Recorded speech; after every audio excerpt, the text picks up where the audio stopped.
I just, I just, I just speak my peace, keep my peace. What's good, everybody? Welcome to episode 80 of the Speak My Peace podcast. Always, I'm your gracious host, Greg Lacey. Got a special one for you all today. You all know that we so far in. This is the 80th episode. I probably only had like 3 episodes I count on top of my head to where we have guests. So I got a special treat for you all today. Got a guest. This one has been in the works for a couple of months. I've been lagging on my end just because of the holiday break and me taking a pause and things like that. But I am grateful that we was able to connect and bring you all together and mash 2 podcasts. We have the Speak My Peace podcast, and we have the founder of a Dreamer's Experience podcast. I want to introduce you all to my guest, Shawn, today. Shawn, you want to say what's up to the people? Hey, how y'all doing? How y'all doing, man? I'm excited. This guy here is a legend. This guy's a legend. So I'm just excited, man, to be a part of this, honestly. I appreciate you doing it. I know we talked about it. I think it was like back in November or probably prior to November. And I was like, I'm going to hit you up. Yeah. We can set something up in November. I never did. The only reason why I did, because that's the first time I broke my quarantine. Like me and my girl, we've been like probably like some of the handful of people within the whole world has been quarantining. And then November came around. I was like, you know what? I gotta have my grandma's dressing. So I'm gonna make that. I'll make that drive to my grandma's house for Thanksgiving. And I end up doing that. And then there was a bunch of family around. So I was like, you know what? I'm gonna just go on pause because for one, I had to wait until I had got back to get my test from COVID. Thankfully, I didn't come back positive or anything like that. But even other than that, I was like, just being responsible. I'm not gonna meet up with anybody. So I'm gonna stay in the house further along. And then after that, I took a pause. I think it was like the week before Christmas, and then my first episode back was last week. So getting into the swing of things again, but I'm definitely grateful that we were able to connect on this and bring everything together with the Speak My Peace podcast and Dreamers Experience podcast. And so that's just the background for you all for how it happened. I do want to take a note from your book as we start off this podcast. I know you always start off with the icebreakers, so I'm gonna flip the page and have one for you to start off the episode. Okay. So my icebreaker for you is, what is 2 defining moments that you could think back to, no matter how old you are, thinking back to being a newborn? What are 2 defining moments that you think made you into the person you are, as far as just being like the mentor and the leader that you have become in your life? I like that question. That's a good one. He's like, nah, I'm gonna throw haymakers starting. No, I like that. But 2 defining moments. Probably me, because I worked for the school district for so long. And I think just seeing, because I used to work in for those that know, in San Bernardino, it's pretty bad. It's like number 1 in murders in California, actually. And I worked in that school district for a while, and seeing a lot of those kids broken and mentally defeated, that motivated me to want to do better. That motivated me to help them get out of those situations, and be able to really just encourage them. And then the second would be being a father. Honestly, being a father and seeing like, man, like, this little life really depends on me, and I got to be the best version of myself, so I can make sure that they get the things that I was lacking growing up. You know what I mean? And have them be able to not suffer like I've seen other. Basically, I've seen a lot of the next generation suffer in so many different ways, and I was like, I don't want my kids to be like that. Yeah. Try to get ahead of it as soon as possible. And that's definitely a great answer, because a segue into my next topic I had.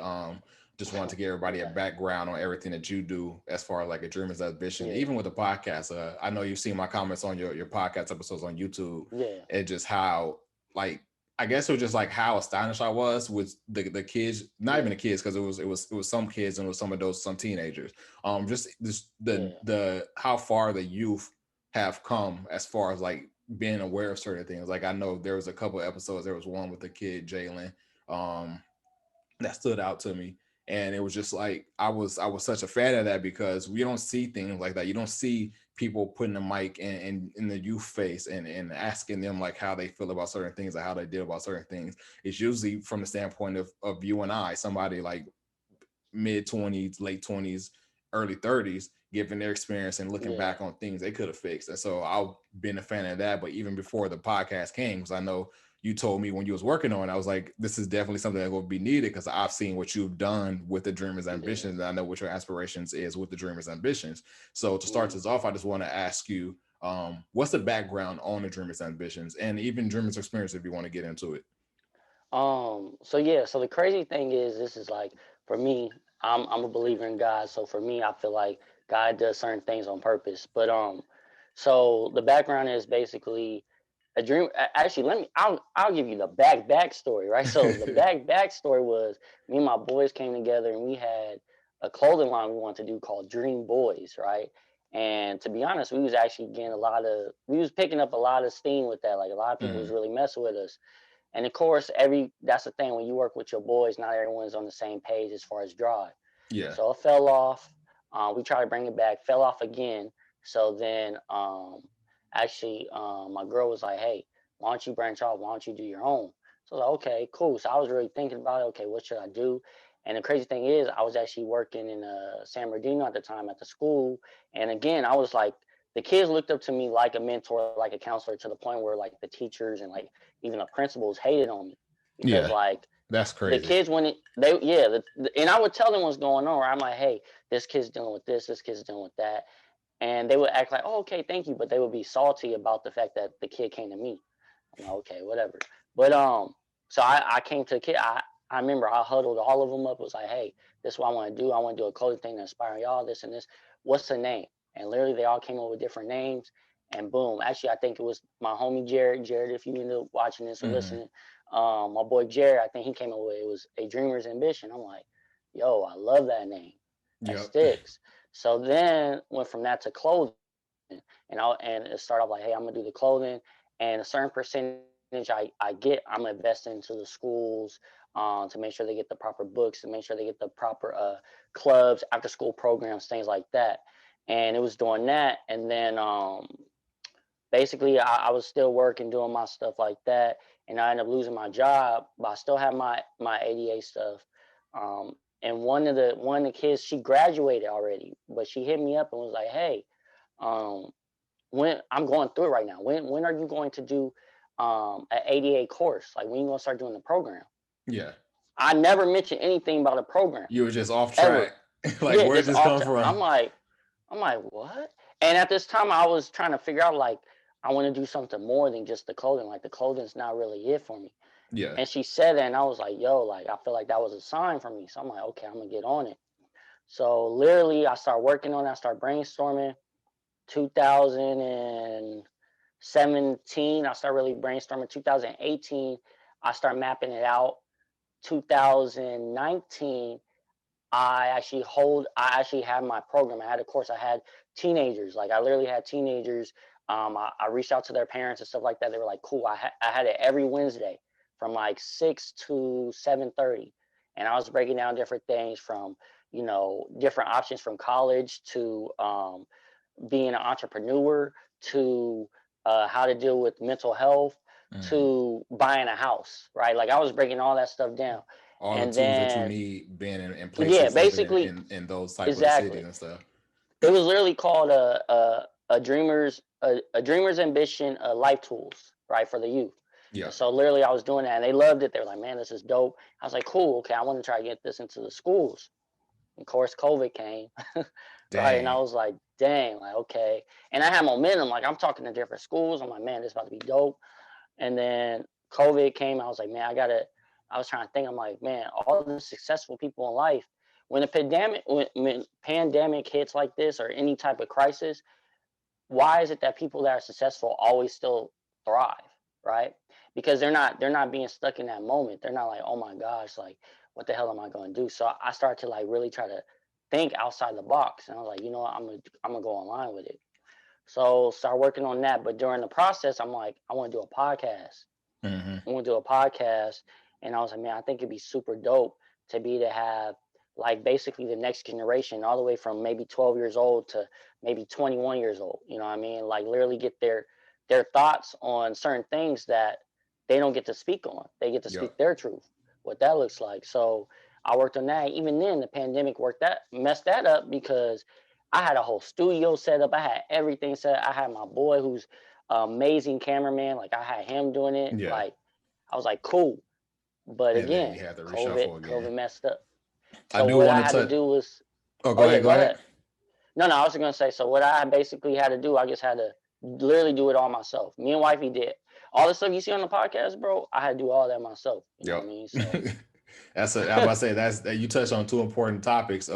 Just as far as like successful people always having that drive to yeah, get through it, because when you plan for certain thing, it's hard to plan for adversity, but you know adversity is going to come, whether it's like financial hardships, whether it's like hardships with like equipment and things like that, whether you even get into like a I don't know what the equivalent of a writer's block is for a podcast, but you get into those spaces to where you're like, I got things in my head, but I just don't know how to get them out. And I think that you touched on is very important, because a lot of people don't talk about it enough. And it's, you can't ever really plan for adversity, but adversity happens. And I think that's what make successful people, is like how you overcome adversity, how you overcome those roadblocks.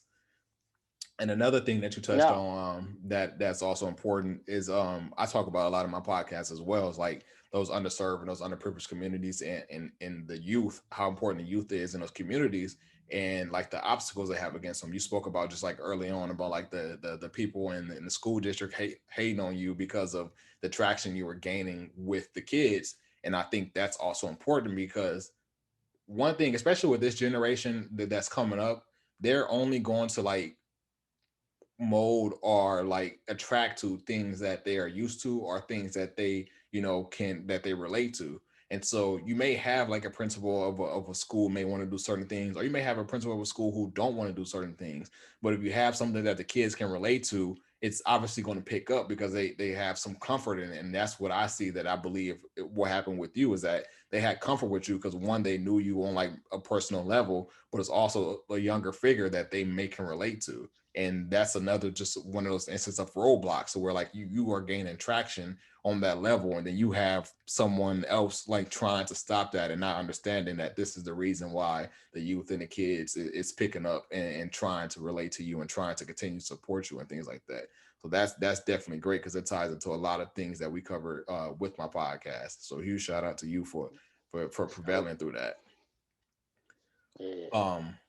The next thing I want to get into is life purpose. I know that like, I don't think it's a timeline on when people figure out their life purpose. I don't think it's like a certain thing that when you figure out your life purpose, I think it's like you literally just come to a realization, and you see lines. If you walk by faith, it's, you see signs from God. If you don't walk by faith, you just see signs within the universe. Wherever the case may be, I think that it's not a timeline on people identifying a life purpose, but I think it's literally just that sign to where like what you are attracting to and what you find joy in. So I want to ask you, do you know your life purpose already?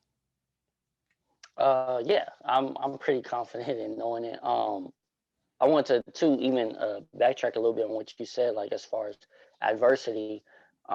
That's the thing too. I feel like a lot of times people don't know their purpose, or they might kind of have an idea, but they stop because of the adversity, Mm-hmm. right? And so when adversity hits, a lot of times what we do is complain instead of actually trying to adapt, Yeah. right? Once you adapt, then that's when you can actually start pushing forward. But to answer your question, as far as my purpose, yeah, I know my purpose is, I've been speaking on it, honestly. I feel like I'm gonna help be the voice for the next generation, and help though, and basically I want to help families be able to really come together and pursue their dreams, right? So for me, like right now, obviously I have a course for the youth, but I'm also doing it for the parents, because I know, especially me being a parent myself, I know so many times parents will take out their frustrations on their kid, right? Mm-hmm. And it can be mentally drain. Like you might be going through something mentally, but you're mentally draining your child and don't realize it. Yeah.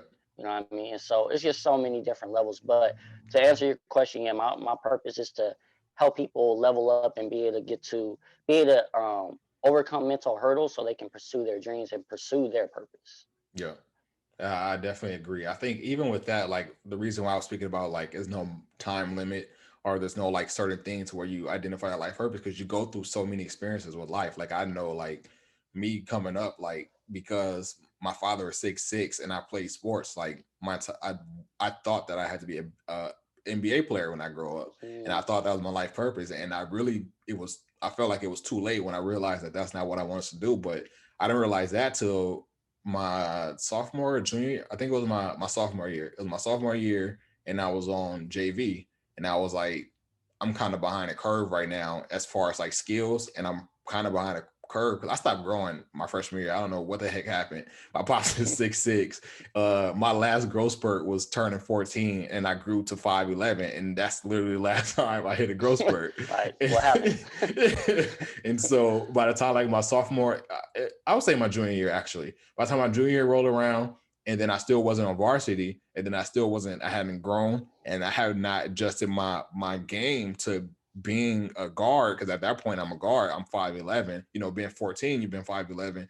You think you'll keep growing, you're gonna be a big man. And so that's what my entire life had been, is me being playing center or me playing forward.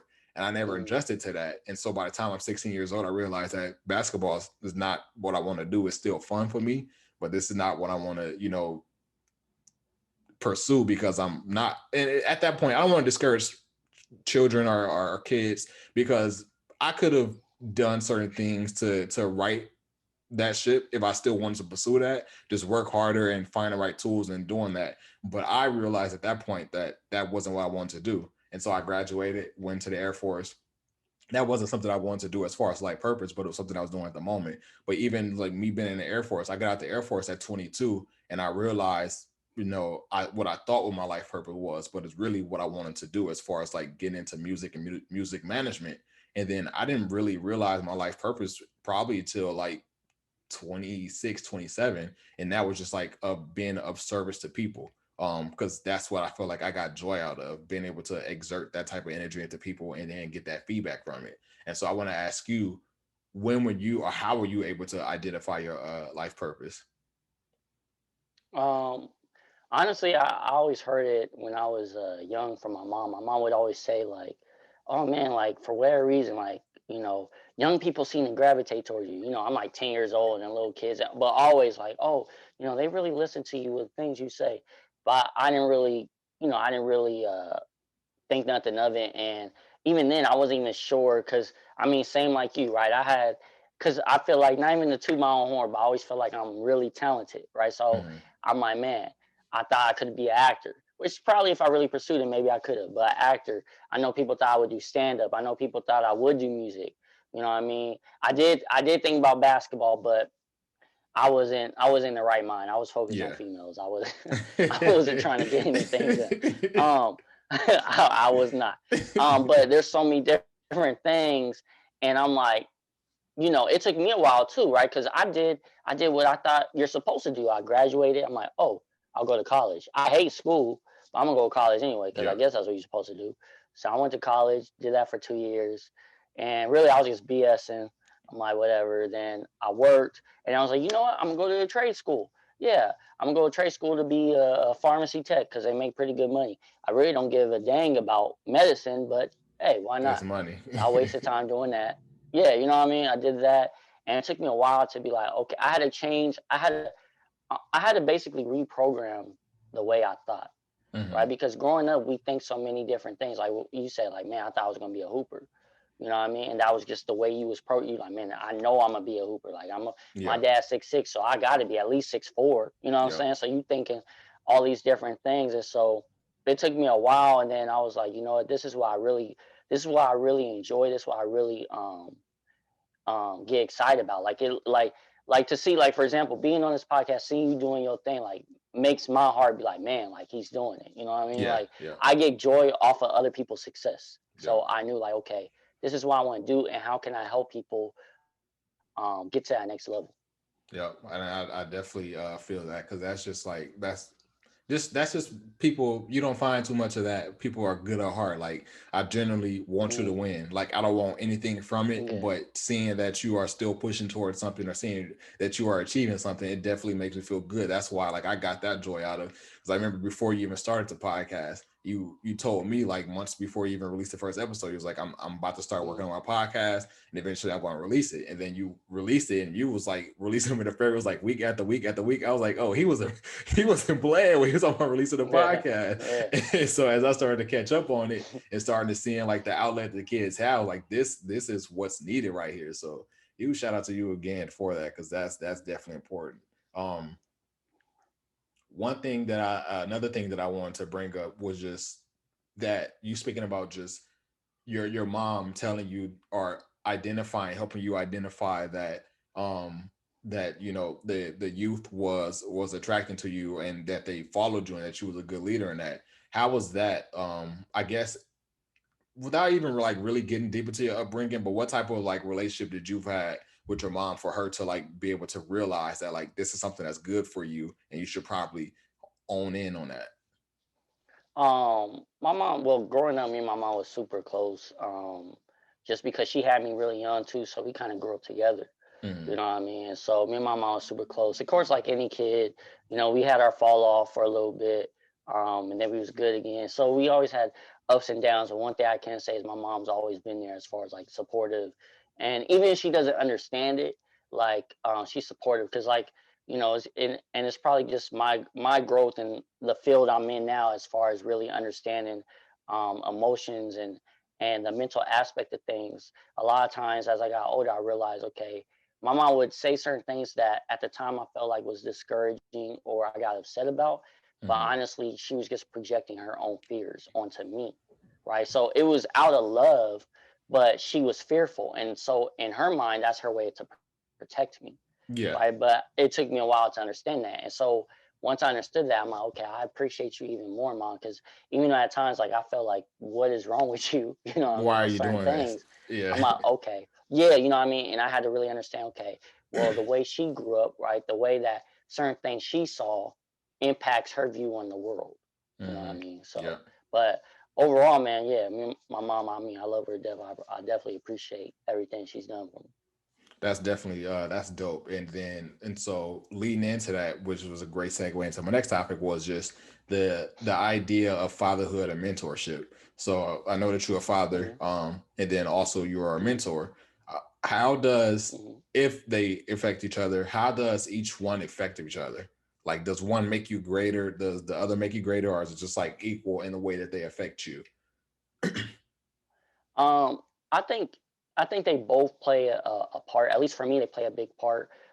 Because I feel like I was a mentor even when I didn't realize I was a mentor before I was even a father, Mm, right? And so seeing that aspect on how certain people were affected on certain situations made me be a better father. And then even, me like having growing up basically at times where I'll be honest, I had like a part-time dad. Sometimes sometimes here, sometimes not there. And just how that made me feel and being able to understand how I was feeling at that moment and understanding, okay, this is what maybe this person is lacking, this is what they're not understanding, and trying to help them understand and build from that.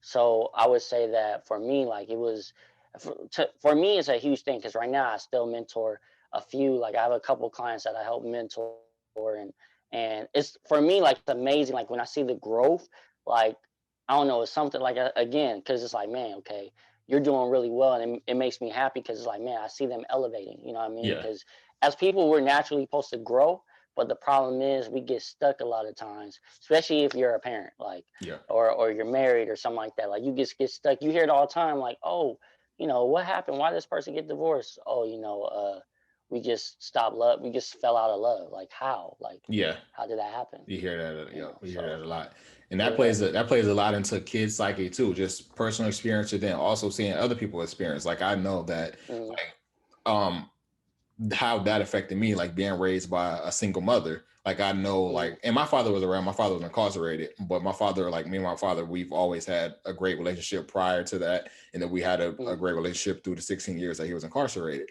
But I knew, like, I didn't realize going through it, like what that effect of my father not physically being there played on me. But like now that I'm adult and I'm able to look back on it, I try my best, like when I see other people in that situation, especially like younger kids, to like try my best to offer like, some words of advice, or if if I can provide any type of mentorship, like, this is how this is affecting me. Granted, I came out on the other side good so far. And so I'm definitely grateful for that. But so many people, especially just us Black people, so many of us don't come out on the other side of that so great, because it affects us so bad. And it's not a bad thing that it affects us so bad, because you're literally set up to fail. And then so you've been able to prevail and overcome certain things like that. It's definitely great. So I definitely agree with that sense of like, just like the mentorship and how one affects it. I'm not a father yet, but I hope that, just certain things that I've seen, or certain things that I've been able to do, that I'm able to like kind of right the ship. I know one thing you mentioned in a previous topic about your upbringing, about, being able to identify projections. How are you able to like handle, or how aware are you of your projections onto your kids? I'm pretty aware of it. Sometimes I'll be honest too, right? As a parent, sometimes I don't care. Right? Sometimes I'm like, at times, like for example, my son, he's 6 years old. And of course I want him to toughen up and things like that. But like I also know too, like he's similar to me too. And I remember how I was when I was younger. And so he's very into it's a good thing. It's just something I have to adjust to, because growing up, again, I don't want to project that on him, but he's Mhm. very in tune with his emotions. So when I say that, like we'll watch a movie, like a kid movie, and I remember he started crying. I'm like, why the hell are you crying? But Yeah. I was like, okay, he's crying because he's literally crying because the boy lost his dad. Right. And to me, I'm like, it's a cartoon, like, he's gonna be okay. Like, come on. But he's really upset. I'm like, okay, I can understand. Like, he's really in tune with his emotions, that he's like, yeah, that like, and I think he does it at times. Like even he'll try to hide his face, right? And I'm like, no, it's okay. If you want to That's cry, you can okay. cry. You know what I mean? Like, no, Yeah. it's fine. Like, yeah, that was sad. But Yeah. he's good now. You know what I'm saying? Talking to him about it. So it took me a while to make sure, because I'm like, okay, I make sure I not to do it with other people, but with your Hmm. child, right? You like, man, no, you Yeah. gotta be like this, you gotta do Be a this, hypocrite. you know what I'm saying? So yeah, you know what I'm saying? I'm like, man, I'm being a hypocrite on this situation. Like, no, Yep. this and this and this, and again, there are certain things that I won't necessarily like budge on, but that's because I'm like, okay, you're still young. Like Hmm. as you get older, I'm gonna let you make certain decisions where it's like, okay, that's what you want to do, that's what you want to do. Yeah. You know what I mean?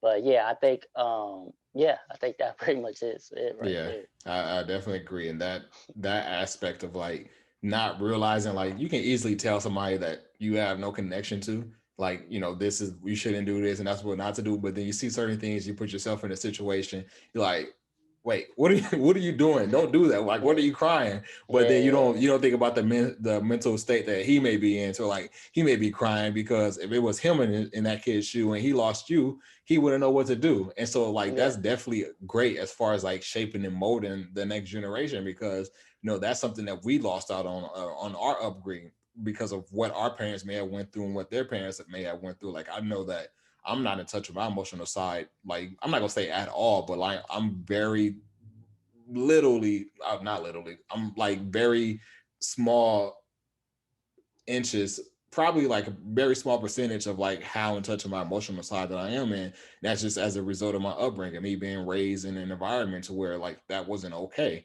And I know how that's affected me in my personal life. I know that has affected me in relationships and things like that, because I wasn't afforded the opportunity. And sometimes I look back on it like I'm glad that I'm not in touch with my emotional side, because of like certain things that I know, certain things that would affect me in the wrong way, like especially like going through certain things like dealing with death or dealing with losses, as far as like whether it's financially or losing a job or job security and things like that. Like if I was in touch with my emotional side, like those things would have wrecked me. And so I'm grateful in that instance, but I'm also understand like it also had played like a negative role in my life as far as like just personal relationships. yeah. It's a crazy balance, honestly. It's a crazy balance to because once you really understand it, you can use it to like kind of push you to what you need to do, right? At the Mhm. same time, so it's like I don't know, it's one of those tricky things. But again, like you said, the upbringing, because how you well, honestly, we take on a lot of stuff that we don't necessarily need to take on, Yeah. right? So, for example, like I've always been a slim dude. That's just me. But but my mom would make jokes about me being slim growing up. So like I didn't realize it. Sorry, I didn't realize it, but I was like self-conscious on certain things, right? Like I was like, damn, I won't do certain things. And even then, like, for example, like I'm not the type of person to walk around the house with my shirt off or something like that, right? Um, but like sometimes like we like, oh, hey, it's hot. Like we tell our son, like, hey, take your shirt off, it's cool. And he'd be self-conscious about it. I'm Right. like, why? Like, why? But I had to think about it. I'm like, it's because he never sees his dad do it, Yeah. right? Like that's crazy. Yep. Like I never said anything, but you're picking up on certain things, Yep. right? Like whatever I'm doing, like even certain words and certain jokes I do, like my son does the same thing, and I'm like even the same demeanor, and I'm tripping out. Like we never talked about this, nothing, and you pick that up. How is that You know what I mean? possible? So it's so crazy that, yeah, you know what I mean? So it's crazy because a lot of times we take on the model of the world that our parents or our loved ones have, right? Where it Hmm. doesn't necessarily have to be that way. And that's why a lot of times I see so many people where they're stuck in an environment where they're stuck, you know what I mean? They're like, yo, I literally don't know anything outside of South Central. Like, I just don't. Like, I'm Yeah. like, well, why don't you? No, I can't do it. You know what I mean? And it's because they're just like, this is where my world is supposed to be, and I don't want to do anything to kind of mess with that. And being on the outside looking in those situations, you what is actually wrong with you that you don't want to get out? Like it's so much negative stuff Yeah. surrounding this area, and you think like I will want for you to go experience life somewhere else, and you don't really realize like the mental prison that they are in, and like they can't get out of there because that's all they know. They know that there are also other like evils and dangers outside of that radius of the block that they grew up on, but they would rather deal with in a block because that's what they have called home for so long, and they feel comfortable there rather than being somewhere else and being out of pocket and then had to deal with those. They wouldn't know how to adapt to dealing with those situations in another environment. Think about it. But even leading into that and thinking about just the roadblocks and the fight that we constantly have as male, but just as individuals and human beings, period, the constant fight that we have, which is like mental health and the different things that we deal with. And I noticed that like a lot of the early episodes, or so far the episodes, have done with like one way or another with your guests dealing with some mental health, whether it's like fighting mental health, how they cope with it, what they do to avoid it, and how aware they are with just the evils and the fights that come with the battle and mental health. And so I want to ask you, how much is the important to preserving mental health, whether it's yours or others? How important is that commitment to you? That is honestly, that should be the top of the line. That should be like your top list right there. Yo, mental to be able to really, because think about it, if you're not right mentally, nothing else is right. Hmm. You know what I mean? When has there been a time when you was just in a terrible place mentally that you was really just thriving? There Never. can't think of a time like that. You know what I Mm-mm. mean? Because it affects everything.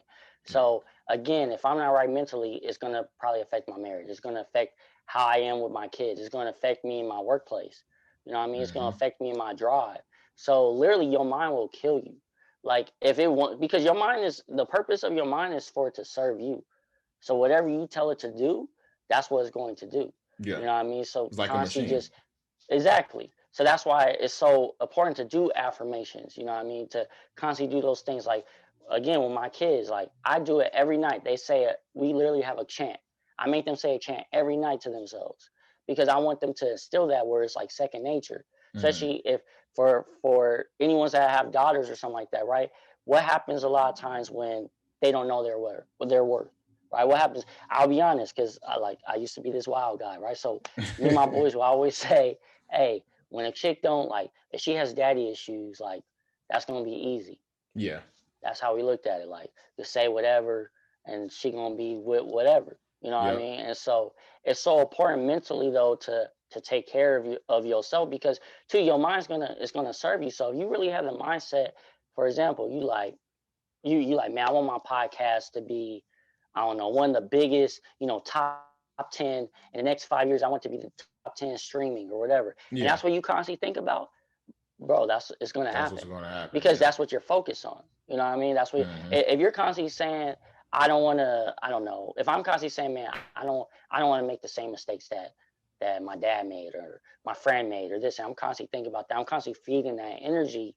That's what's most likely probably gonna happen. Yep. I definitely agree. Even like even to go back to backtrack with the comment you made about just even thinking, because we all, well, I'm not gonna say we all, but some males, majority of us, we grow up immature, and so we have that type of mindset. But that's also just the importance of preserving your mental health as well, because I definitely have been in that type of mindset growing up as well. Like, she don't have a father in her life, or she have daddy issues, and that's fair game, or that's easy game. But that's also just plays a part into my mental, like how unright I was mentally in the head to believe that because a certain figure was removed from someone's life, that they may be easy, or that they are good, easy to take advantage of. But that's how I was raised, that's the environment that I was raised in, and that's what I was taught. And certain things, certain times we have to unlearn certain things. And so like I had to unlearn that. I had to learn a lot of stuff in regards to women, just because of the type of people I grew up around, and the type of things that I saw, and certain things that were fed into me. But that also goes into like just the rest of my life as well, outside of relationships, as far as like unlearning certain things. And then like once you are able to do that, then you are able to like also like achieve different things, and also have better communication and have better relationships. Like I still struggle in my current relationship now, because my girlfriend is more in touch emotionally than I am. And so, we have certain fights, we have certain quarrels, and I don't understand to where like the mental toll it takes on her, because I just didn't grow up like that, to where I was that affected by things for it to like rule my mental state. And so now like we have this balance, to where it's just like I have to become a better person and adjust to someone who grew up more emotionally touched than I am. And so that's also just like the importance of like trying to preserve your mental state, because my mental state is not a certain way. That doesn't mean someone else's mental state is the same way as mine. And so like we had to be mindful and more aware of certain things like that, and just moving through life. So that's another reason why like I definitely appreciate the conversations you were having with the guests that you had, because they like seem so aware.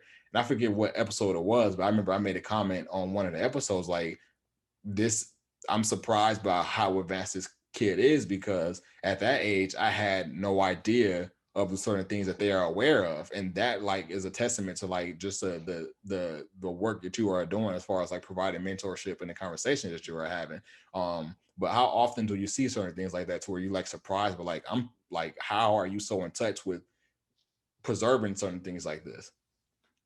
The crazy thing is, a lot of times when I am working with the youth, or even like just someone younger, and I'm talking to them and they're really just right mentally, I've noticed, I'll be honest, I noticed that they basically have both parents in the house, right? Like that's a key thing. Like I'm like, Mm-hmm. okay.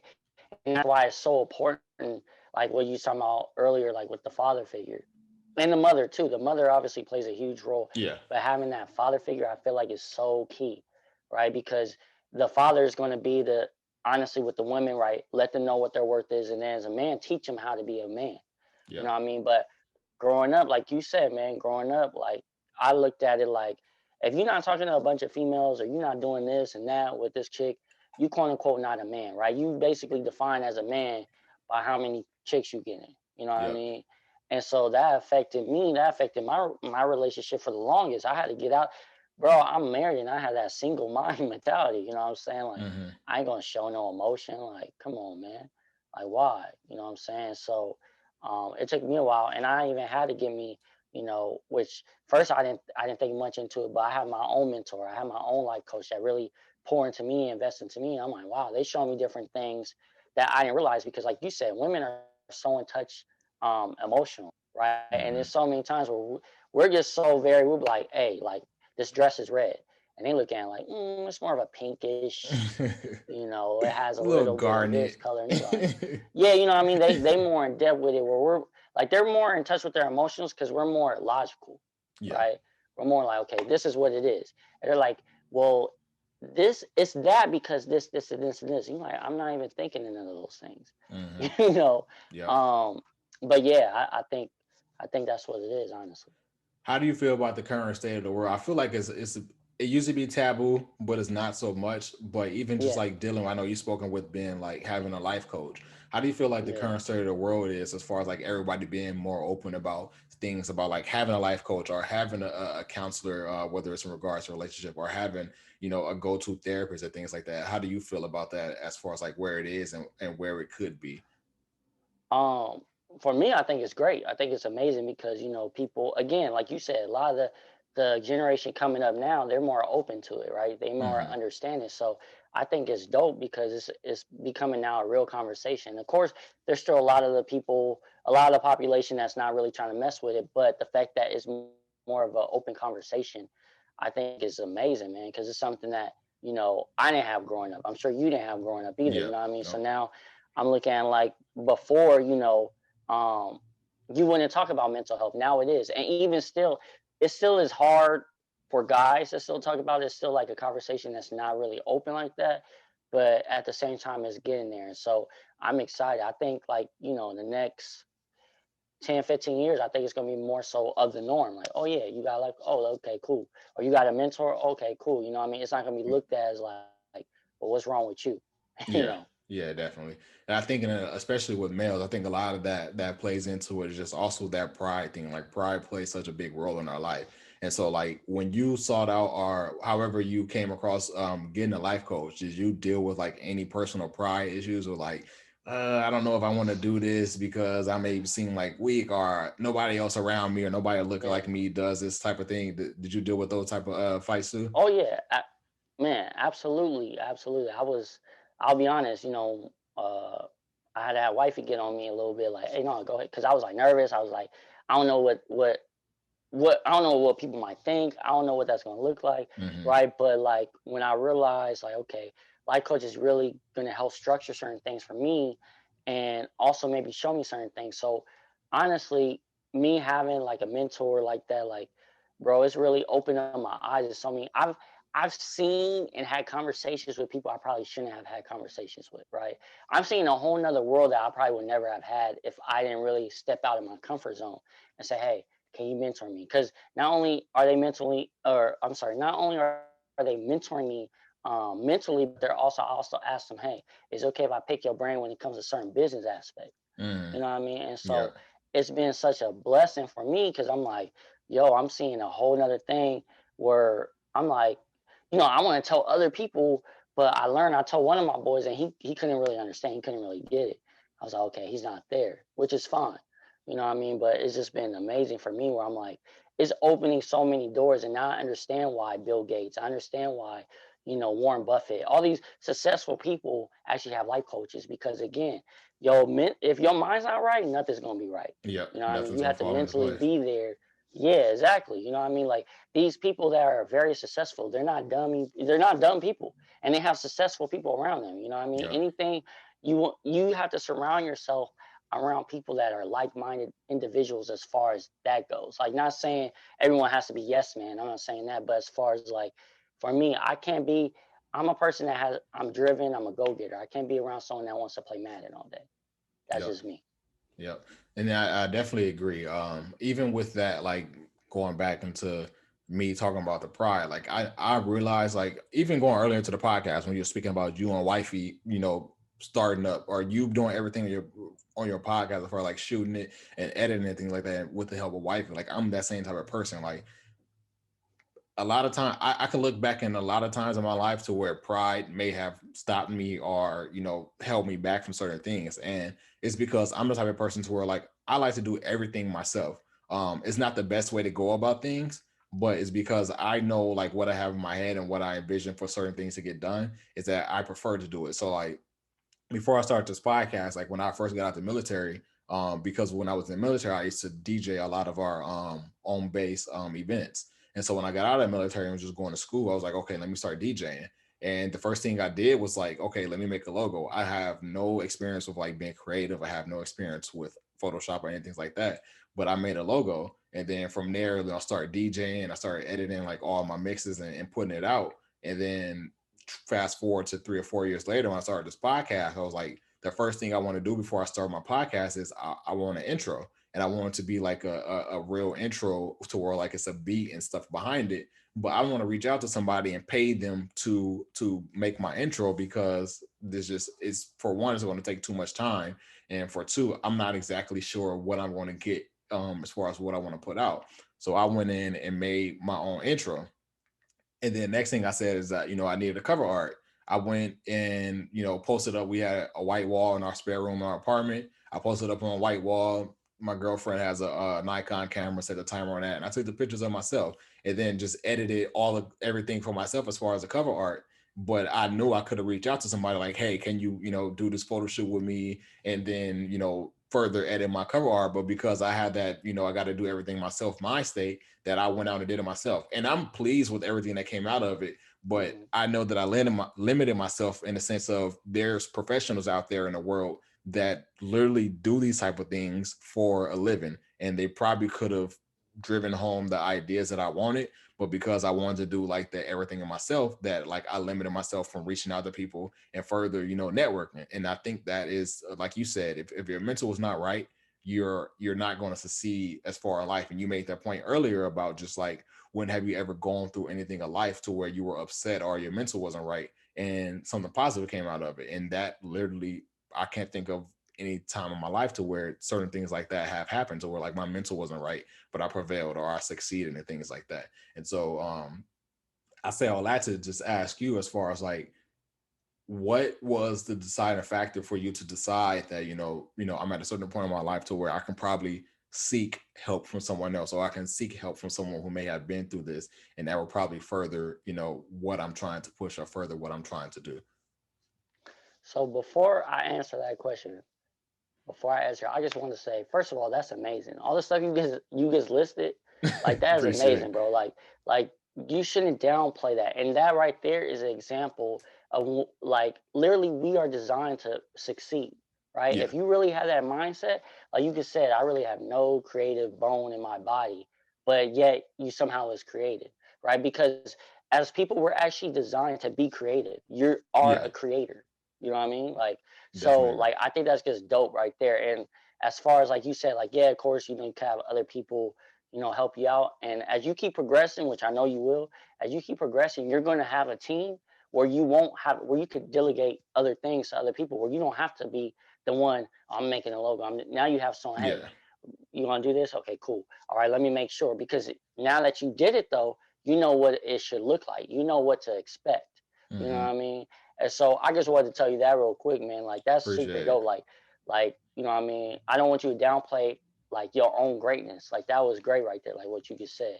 But can you repeat the question? I'm sorry. I Yeah, just no had to gas problem. you up real quick because that was I amazing, know I bro. went on a long spew, so I appreciate it. But no, my question was, I was saying that I said all that to ask you, what was it to where you realized, like, was there a defining moment, or was it just something? Did you get to a point in your life, or get a point in your mentorship or your entrepreneurship where you realized you had to reach out to someone? But what made you want to reach out to someone, to put your pride aside and say that, you know what, I'm at a great space in my life, but I know I can elevate. And in order to elevate, I may have to seek some type of guidance or pick the brain of someone who have been through this before. Um, for me, it came down to like I only know what I know, right? So what I mean by that is literally, me, you could talk, for hours or whatever, and there's certain things like you said, okay, for example, you made a logo, right? You did all that stuff. I don't know nothing about that. Hmm. So yes, I could research, I can YouTube all these different things, but there's certain things that you might know that you picked up on that I have no clue about. So I looked at like you don't know what you don't know, right? It's actually more. It costs people more money on things they don't know because of the fact that they're like, oh, I have no clue on this, so I'll just pay money on this, right? Instead of saying, Yeah. hey, I want to know more about this. I rather invest in knowing something so I can be able to help other people. But so many times we just have no clue. Like for example, right? For um, I forgot that one policy that I can't stand. The one that in California now, where like basically you could be 10 years younger, right? And it won't be considered rape or something like that. They're like, I think it's like if they're like 15 or something, you're Oh, like yeah, yeah, 24, something like that. I forgot what it's called, the yeah. bill. Anyways, point being is people didn't vote against it. Why? Because they didn't know, right? They didn't Hmm. really know, like, oh, okay, whatever. So many times we don't know, and that costs us. So I looked at like, why be so prideful to the point where, because now I'm stuck. I'm limiting myself, right? All the successful people I know, they say all the time, they say the problem with middle class and um and people that are struggling financially is they have a terrible relationship when it comes to money, right? Because in their mind, They're looking at like, oh, I can't spend this money. Like I refuse to spend this money to get this knowledge. I can't do it. But they'll spend money on J's, Yeah. right? And those J's are not gonna add. They're not gonna add any value to you like that. You know what I mean? And so Yep. many times we have that mindset. Like if anyone's out there, or if you haven't either or read Rich Dad Poor Dad. That's an Yeah. amazing book. You know what I mean? And it breaks that down. Like a lot of times we don't know and we pay more money because of it. So I looked at like, why do that? Why limit myself? Why put a cap on myself? Because that's what I'll be doing. If I don't reach out to other people that may have more experience and have did on a higher level, like again, bro, I'm meeting people that are literally making 6 figures to 1 million. You know what I mean? And I'm like, Mm-hmm. how? And it was crazy. He said something to me. I was like, man, this is a whole nother world. And he was like, my mentor was like, you know, if you don't invest, you'll never be in this type of circle, right? If you don't invest in your own self the same way that you invest in video games and going to the club or whatever it is, you'll never be in the circle. So you'll never understand. Because Yep. the crazy thing I learned is a lot of successful people want to help people. But for you to be helped, you have to be in that circle. You have to be there. And not to And cut you so I off, was but and for learning my that. Oh listeners, yeah, go ahead. that's an important gem. I don't want to touch. I don't want to glance over it, which is him speaking No, about the go ahead. investment. Like there's not only financial investments, like there are literally mental investments that you can make to put yourself in better positions. Absolutely. No, that's true. That's true. I mean, constantly, and that's honestly that's one of the biggest investments you can make is on yourself mentally. You know what I mean? Like, Yep. and again, I'm not saying there's nothing wrong with J's and things like that, but at a certain point, like that's going to diminish. Yeah. But the wisdom you'll gain, that can be a lifetime. You know what I mean? Yep. And to go back to that policy for my So, listeners oh that yeah, he go was ahead. speaking about, it was the SB 145 to where Thank you. California had passed it to where it would end felonies for child rape and legalize pedophilia. Basically, under the current law, judges can make the decision in a case of voluntary but illegal vaginal sex with a minor aged 14 to 17 with an adult within 10 years of their age won't be tried as a felony, which is, you go back to the point to where people are voting on what they don't actually know and how it's affecting other people. To make that comment about what you know and what other people may not know or what someone else don't know. Yeah, yeah, And man, it's terrible. I hate that one.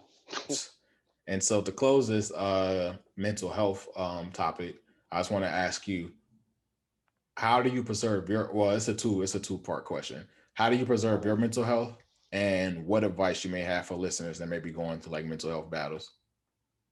For me, I preserve it by honestly, I'm big on working out. I've been working out. I used to hate it. Now I've been working out. It's a good stress reliever for me. And also just really being honestly being more open. Like I'm being more open with wifey now, for example. Like I'm really talking certain things or before I will hold it in. Mm-hmm. Because and that's a key thing too. If you guys, whatever it is you're trying to do, if you guys have someone in your life that's really about you, keep that person because it's rare. If you have someone really about you that you can really be open with, that can definitely be key. Because too, right? If you have people around you that constantly want to bring you down, it's gonna actually make a lot of times your mental even worse. Yep. You know what I mean? But yeah, those are probably the key things. And then yeah, as far as like what advice is, yeah, surround yourself around people that are really about you. You know, so I like to always say if that person doesn't better you, what are you doing with them? What's the point? It's And useless. that and it sounds mean, but it also goes for family. You can love them from a distance. Yeah. You know what I mean? If your family's constantly tearing you down and they're really just always just have that always seem to have like that evil spirit towards you, like always just trying to tell you what you can do and things like that. Sometimes you gotta love them from a distance. Hey, I love you, but I kind of separate myself Yep. because you don't want that. Again, we take on other people's fears and projections of the world, and then we end up instilling that into ourselves. a You hundred know what I mean? percent. So I would say that. Yep. And not even to glance over just the comment you made about just being okay with letting people, like, it's just that saying that, people come into your life for seasons. And it's hard for us to identify that, but it is true. Like I know me growing up, I thought that because, someone was my friend that I have to remain friends with them because I thought that, time spent was enough to remain friends. And then I didn't really realize till like the age, maybe 22, 23, that like, I can let go of these people that, it was good for that time that we were friends and that I got something from our relationship, but I'm no longer, benefiting from that relationship and they're no longer providing, any substance within my life. And it's not being mean, but it's just like when we go back to the talk about just the mental health and preserving your mental health, that's what you have to do. Like I've had friends that, I've been friends with since middle school. And because I played sports my entire life, the majority of my friends, we became friends by bonding through sports.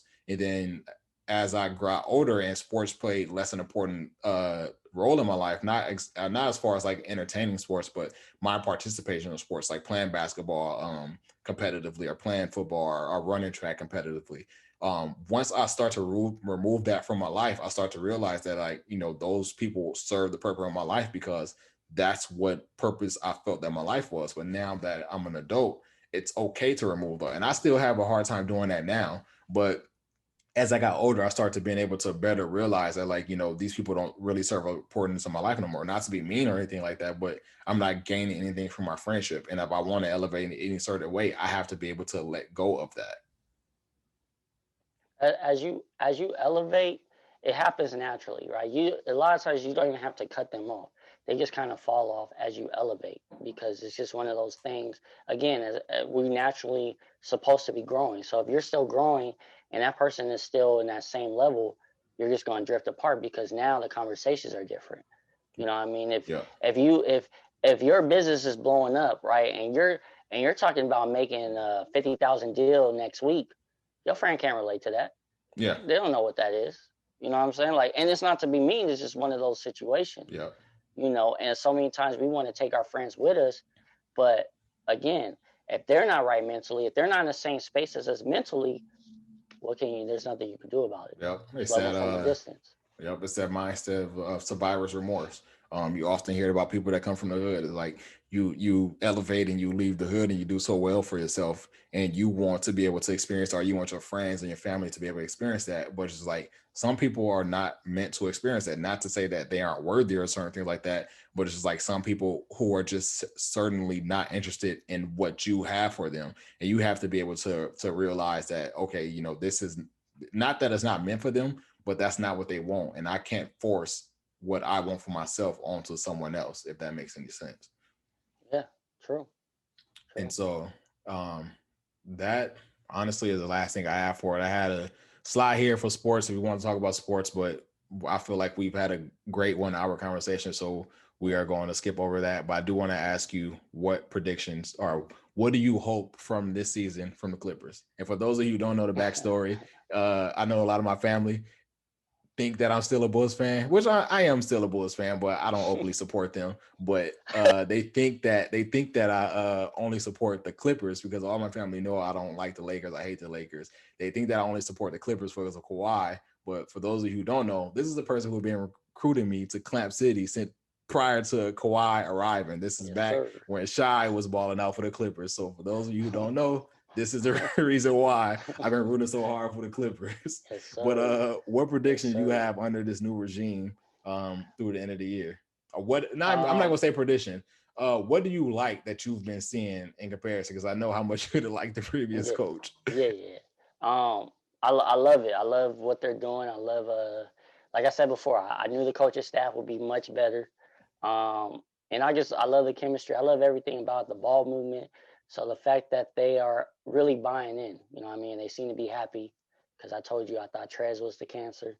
I still believe that. Yeah. But no, I think they're quietly going to surprise a lot of people. I'll keep it at they've that. been quiet as kept. They've been flying under the radar for a while, and it's just like I don't know if it's that no one wants to talk about it, or it's just that it's the Clippers and it can't be two teams in LA and everybody's still under that mind state. So let's not focus on them. But quiet as kept, they've been flying under the radar. They've been playing great basketball, minus that 50-point loss. Because I know everybody want to say, they had the tie for the best record in the league, but they lost by 50 points. Okay, we understand they lost by 50 points. But the basketball they've been playing with and without Kawhi on the floor has been great, which we didn't see that a lot last year. We see Kawhi get taken out of the game, and I don't know what would happen, but it'd be a whole different form of basketball. But this year, we've seen from the first two games, first out, like just the ball movement. Like I like Nicholas Batum bringing the ball up the court. I didn't know what was going to come out of that signing from Nicholas Batum, but seeing him bring the ball up the court and PG and Kawhi not having to take over that duties,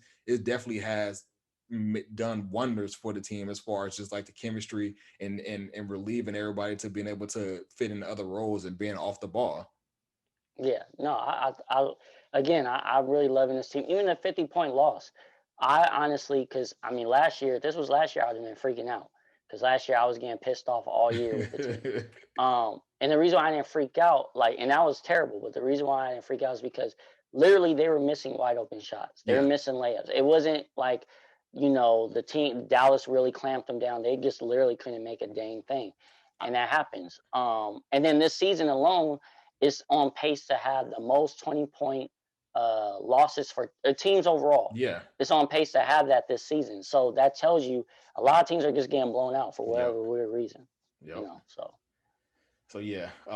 And so as we close out this episode, I do want to say again, I definitely appreciate you. I'm glad that we were able to connect on this. I feel like this was a great episode, and just the topics that we touched and being able to merge, the themes of everything that you host on your podcast and the things that I talk about on my podcast. I feel like it was a perfect symphony and bringing everything together. Yeah. So once again, I thank you for coming through. For those of you who don't know, the podcast that I'm speaking about is A Dreamer's Experience. You can find that on all platforms. I don't know if you want to give your plugs, your social plugs and things like that for Dreamers of Ambition, but you can go ahead if you want to. Yeah, Dreamers Ambition. Literally A Dreamer's Ambition on Instagram, Facebook. I also have my course I'm going to be dropping in the next week or so. It's going to be more so catered to parents. It's going to be a course to not only help you have a better understanding when it comes to your team and be able to build that relationship, but also help you as far as pursuing whatever it is you want to do. Because a lot of times, I can speak as well as a parent, a lot of times we get stuck of we're just a parent when you're so much more. And that doesn't, just because you're a parent doesn't mean you have to rob yourself from your dreams. So I will be dropping that course as well, like in a week or two. So that's coming out. And yeah. And then definitely, I hope we do this again, man. It was fun. Yeah, like sure. I said, I be peeping what you're doing. I appreciate it. So as we get out of here, you all know that I end the episodes with what to watch and the best kept secrets. Before I get into mine, do you currently have a show or a movie or anything that you want to recommend to the listeners to watch off the top of your head? A show. I can't think of that. I mean, I'll be watching anime sometimes, so I don't even know if anyone's into anime. But if you're into anime, got some listeners that watch anime. If you into anime, I don't even know how to say the name right, so I'm not even going to attempt that one. But check out Fire Force if you haven't seen Fire Force. Right. So what to watch from Shawn for this week? If you're into anime, even if you're not, check out Fire Force. For me, my what to watch for this week, I'm gonna go with Outside the Wire on Netflix. I think it just released last week. That's the movie with Anthony Mackie and Damson Idris from what is the show called? Snowfall. Snowfall is coming back next month, so that's definitely a good watch. The last thing we have, the last segment, is a best kept secret. It's just a recommendation for a song or songs that is currently slept on that you feel like people should listen to. And I can go with mine first, and I actually just forgot it, so I need to open up title because I forgot the title of the song. But my best kept secret for this week is from one of my favorite singers, which is Birdy. She's from the UK. If only my title will load so I can get the track name. It's called Surrender. So my best kept secret for this week is Surrender by Birdy. Check that out. Do you have anyone for us for this week? I mean, all I'll be listening to is Tobe, J. Cole, and Kendrick. So definitely. I can't even say his last name. Tobe. I think it's Nwigwe. Is it Nwigwe? There you go. Thank you. Yeah. Anything with him. Just listen to anything with him. Bet. So our best kept secret this week, listen to anything from Tobe Nwigwe, which he definitely had a bunch of recent releases, so you can definitely catch up on that. So Our best kept secret for this week is Birdy Surrender and anything from Tobe Nwigwe. As always, I appreciate you all for listening to the Speak My Peace podcast. If you're listening on YouTube, make sure you subscribe. Spotify, Apple, Google, whatever you decide to listen to the podcast on, make sure you're subscribing, rating, leaving comments, whatever the case may be. I definitely appreciate it. I thank you all for tuning into the Speak My Peace podcast. Make sure you're checking out a Dreamers Experience podcast on all platforms, also on YouTube as well. And that's all I have for you all. So that's the Speak My Peace podcast for this week. I'm out.